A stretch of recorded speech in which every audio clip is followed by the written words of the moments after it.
Hello everyone, this is Ravi Jha. आप सभी का स्वागत है आपके खुद के चैनल टारगेट फॉर आईक्यू में। जैसा कि हम सभी जान रहे हैं कि अब आपके बिहार पीसीएसजे को बहुत ज़्यादा वक्त नहीं बचा है। ये बात भी है कि मीनवाइल 2 बार आयोग की तरफ से आपको मौके दिए गए हैं कि अगर आप चाहें तो आप आने वाले एग्ज़ाम में अपीयर हो सकते हैं। बट इसका मतलब ये नहीं कि आमतौर पे आपको एक्स्ट्रा टाइम दिया जाएगा या आपके एग्ज़ाम की डेट पोस्टपोन होगी। तो आमतौर पर आप ये मान के चलिए कि आपका जो एग्ज़ाम है वो 4 जून को ही कंडक्ट होगा। अब मैं आपके साथ डिस्कस कर रहा हूँ equity, that is called principal of equity के कुछ महत्वपूर्ण प्रश्नों को लेके। और आप लोगों को पता है कि आपके बिहार में टोटल 18 सब्जेक्ट आपके पीसीएसजे में आते हैं, जिनमें से 12 जो हैं वो आपके प्योरली मेजर या पार्शियल मेजर सब्जेक्ट है, बल्कि जो 6 सब्जेक्ट है उनको आप प्योरली माइनर सब्जेक्ट की कैटेगरी में रख सकते हैं। माइनर सब्जेक्ट वो होते हैं या तो जहाँ पर हमारा ध्यान बहुत ज़्यादा जाता नहीं है, और अगर जाता भी है तो उनको बहुत ज़्यादा हम कंसाइज वे में ही देखने की कोशिश करते हैं।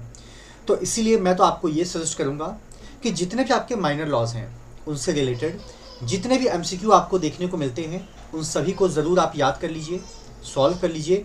हो सके तो उनको रट जाइए, क्योंकि 70% चांसेस है कि आमतौर पे वही क्वेश्चंस को या तो रिपीट किया जाएगा या उनको अलग टेंजेंट से घुमाकर आपसे पूछा जाएगा। तो आइए आज की क्लास की शुरुआत करते हैं और प्रिंसिपल ऑफ इक्विटी के कुछ सवालों को लेकर भी आपके साथ चर्चा की जाएगी। हालांकि ये इसका दूसरा पार्ट है। इसके पहले पार्ट में हम लोगों ने सवाल नंबर 1 यानी कि क्वेश्चन नंबर 1 से लेके लगभग, अगर मैं गलत नहीं हूँ तो क्वेश्चन नंबर 48 तक के प्रावधानों के बारे में चर्चा कर लिया था।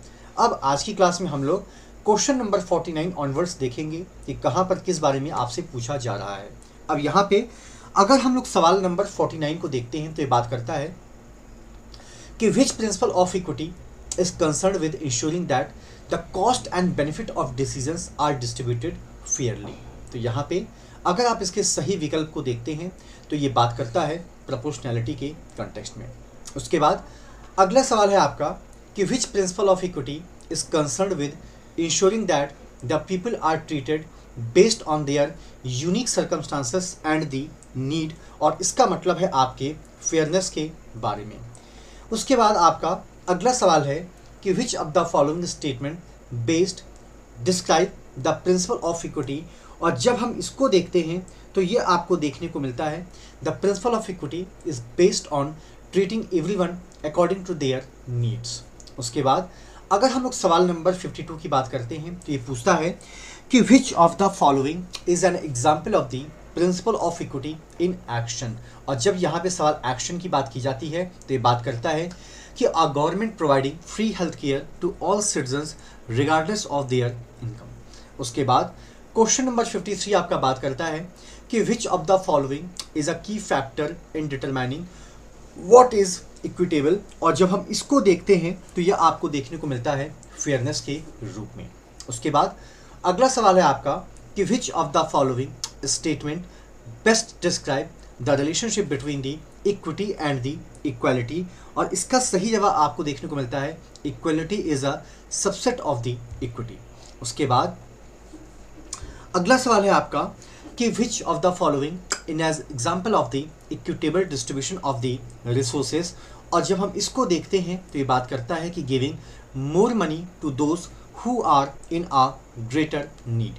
उसके बाद जब हम लोग सवाल नंबर 56 को देखते हैं तो ये बात करता है कि which of the following best describe the difference between the equity and the justice, और ये आपको देखने को मिलता है equity focus and outcomes while justice focus on process. उसके बाद अगला सवाल है आपका कि which of the following is an example of the principle of equity being violated, और ये आपको देखने को मिलता है a landlord charging higher rent to tenants of a certain race or the ethnicity. उसके बाद क्वेश्चन नंबर 58 को देखेंगे तो आपको पता चलेगा कि which of the following is an example of the principle of equity being upheld, और ये आपको देखने को मिलता है आमूमन कि a school district providing extra resources to schools in low income areas to help level the playing field। उसके बाद जब हम लोग क्वेश्चन नंबर 59 को देखते हैं तो ये बात करता है कि which of the following best describe the relationship between the equity and the morality, और ये आपको देखने को मिलता है आमतौर पे वो परिभाषा जिसके अंदर आपको ये पता चलेगा कि equity is also a subset of the morality. उसके बाद जब हम लोग सवाल नंबर 60 को देखते हैं तो ये बात करता है कि which of the following in an example of the principle of equity being applied in a legal context. और ये आपको देखने को मिलता है अ जज granting a plaintiff a largest settlement because they are from a marginalised community. उसके बाद आपका जो अगला सवाल है वो बात है which of the following is an example of the principle of equity being applied in a health care. और जब सवाल आता है हेल्थ केयर का तो आपको ये देखने की ज़रूरत है a health care providing offering more resources to patients who are in greater need. उसके बाद सवाल नंबर 62 आपसे बात करता है कि which of the following best describe the concept of the distributive justice. और ये आपको देखने को मिलता है distributive justice is the idea that everyone should be treated according to their needs. उसके बाद अगर हम लोग बात करते हैं तो अगला सवाल है आपका कि which of the following is an example of the principle of equity being applied in education. और जब हम इसको देखते हैं तो ये बात करता है a school providing extra tutoring and support to the students who are struggling regarding their academic. उसके बाद जो आपका अगला सवाल है वो बात करता है कि which of the following best describe the relationship between the equity and the diversity. और ये आपको देखने को मिलता है आमतौर पे diversity is also a subset of the equity. उसके बाद क्वेश्चन नंबर 65 आपसे पूछा जाता है कि which of the following is an example of the principle of equity being applied in a work place setting. और ये आपको देखने को मिलता है a company providing extra training and support to employees who are struggling to perform their job duties. उसके बाद अगला सवाल है आपका कि which of the following is an example of the principle of equity being applied in the criminal justice system. और जब हम इसको देखते हैं तो ये आपको देखने को मिलता है अ जज granting a defendant a more lenient sentence because they have a history of the mental illness. उसके बाद क्वेश्चन नंबर 67 आपसे बात करता है कि which of the following best describe the concept of the procedural justice. और ये बात करता है कि procedural justice is the idea that everyone should be treated according to the rules and procedures that have been established. उसके बाद अगला सवाल है आपका कि which of the following is an example of the principle of equity being violated in a work place setting. और ये आपको देखने को मिलता है a company promoting only employees who are members of a certain race or the ethnicity. उसके बाद आपका जो अगला कॉन्सेप्ट निकल कर आता है वो बात करता है कि which of the following is an example of the principle of equity being upheld in a health care setting. और अगर आप इसको देखते हैं तो ये भी वही बात करता है कि a health care provider offering reduced cost और a free treatment to patients who are really in a greater need. उसके बाद क्वेश्चन नंबर 70 आपसे बात करता है कि which of the following best describe the relationship between the equity and the access. और ये आपको देखने को मिलता है access is also a subset of the equity. उसके बाद अगर हम लोग सवाल नंबर 71 पर आते हैं तो ये बात करता है कि which of the following is an example of the principle of equity being violated in the criminal justice system. और अगर आप इसको देखते हैं तो ये आपको बताता है अ जज granting a defendant a harsher sentence because they are a member of the privilege social group. उसके बाद क्वेश्चन नंबर 72 आपका बात करता है कि which of the following best describe the concept of the corrective justice. और जब हम लोग इसको देखते हैं तो ये बात करता है कि corrective justice is the idea that individuals who have been wronged should be compensated or the otherwise made whole. उसके बाद जब हम लोग आगे थोड़ा सा बढ़ते हैं तो ये बात करता है कि which of the following is an example of the principle of equity being applied in a housing policy. और ये आपको देखने को मिलता है a housing policy that provides more support and resources to individuals who are struggling afford housing. उसके बाद अगर हम लोग बात करते हैं कि which of the following best describe the relationship between the equity and the fairness. तो ये बात करता है equity is also a subset of the fairness.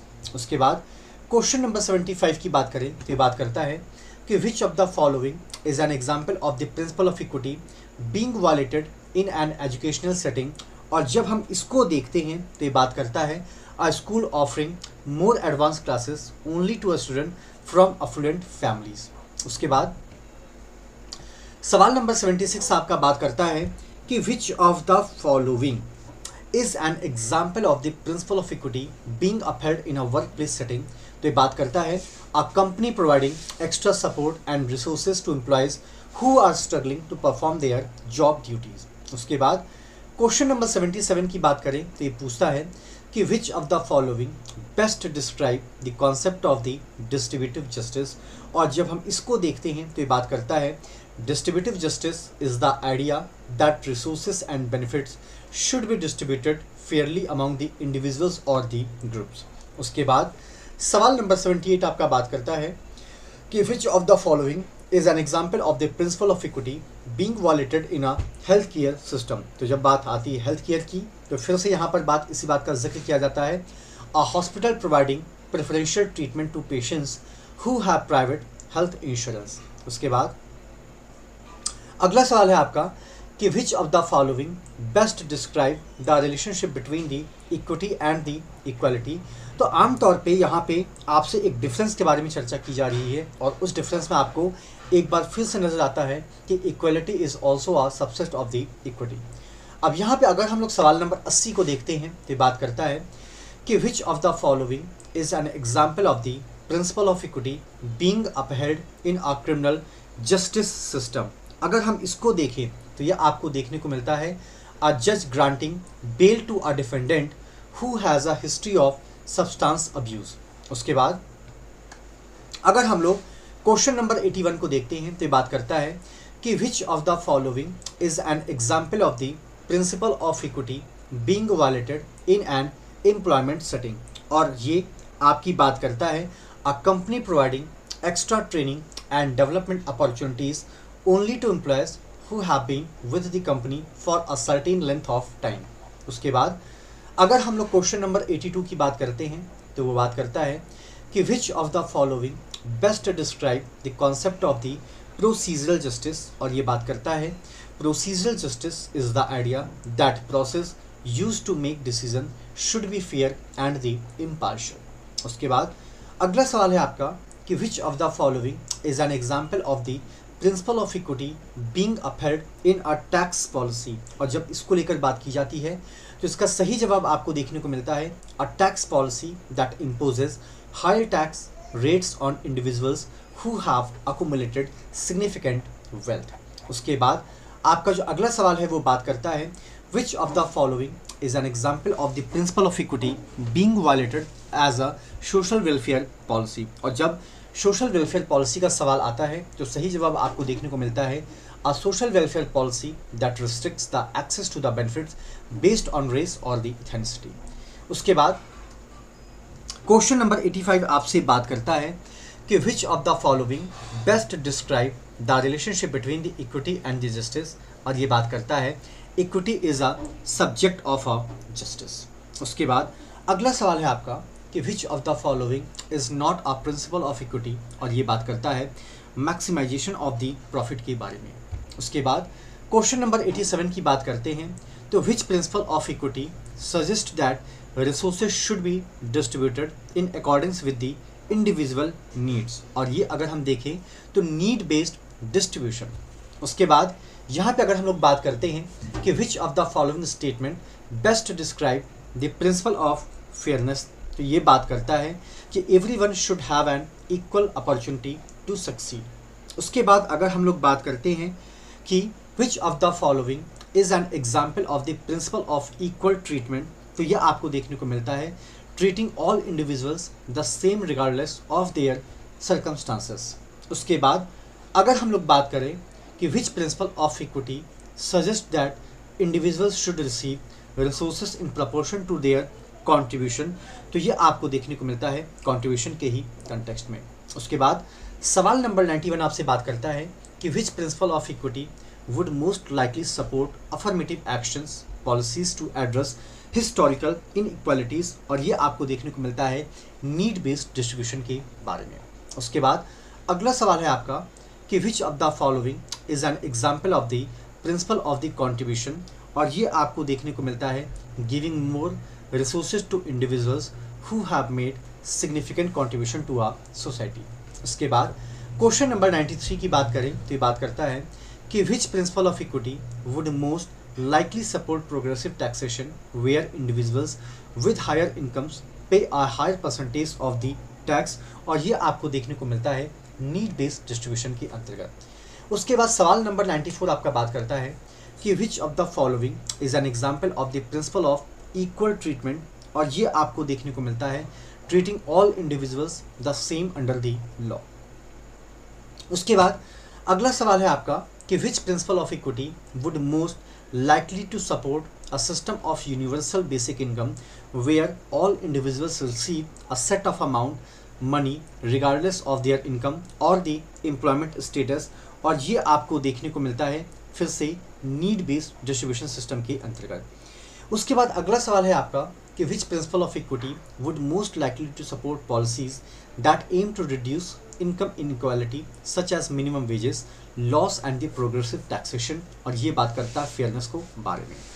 उसके बाद अगला सवाल है आपका कि which principle of equity would most likely to support policies that aim to promote diversity and inclusivity such as affirmative action and the diversity codes, और ये आपको देखने को मिलता है इक्वल ट्रीटमेंट के बारे में। उसके बाद अगर हम लोग सेक्शन क्वेश्चन नंबर 98 को देखते हैं तो ये बात करता है कि which of the following is an example of the principle of the contribution, और ये आपको देखने को मिलता है allowing individuals to keep a larger portion of their earnings if they work longer hours. उसके बाद सवाल नंबर 99 आपका बात करता है कि which principle of equity would most likely to support policies that aim to address historical injustice such as repercussions for slavery और land restitution for the indigenous people, और ये बात करता है फेयरनेस के कंटेक्स्ट को ध्यान में रखते हुए। उसके बाद अगला सवाल है आपका कि which of the following is an example of the principle of equal treatment, और ये आपको देखने को मिलता है treating all individuals the same under the law. तो ये आपके प्रिंसिपल ऑफ इक्विटी के कुछ इंपॉर्टेंट MCQs हैं। हालांकि जब कभी भी आप इसके किसी भी प्रश्न को देखेंगे तो आपको सभी प्रश्न ऑलमोस्ट मिलते जुलते ही नज़र आएंगे, तो इसको लेकर आप कंफ्यूज बिल्कुल भी मत होइएगा। चीज़ों को समझने की कोशिश करिएगा और देखिए कि किस सेंस में आपसे क्या पूछा जा रहा है, क्योंकि लगभग सभी विकल्पों के अंदर आपको 3 या 4 चीज़ें कॉमन देखने को मिल सकती हैं। अपार्ट फ्रॉम दैट जितना हो सके ज़्यादा से ज़्यादा आप MCQ को सॉल्व करिए, ज़्यादा चीज़ों को आप देखिए, समझिए और जानने की कोशिश करिए। And thank you so much to all of you for all your love and support to the team of Target for IQ. Thank you so much.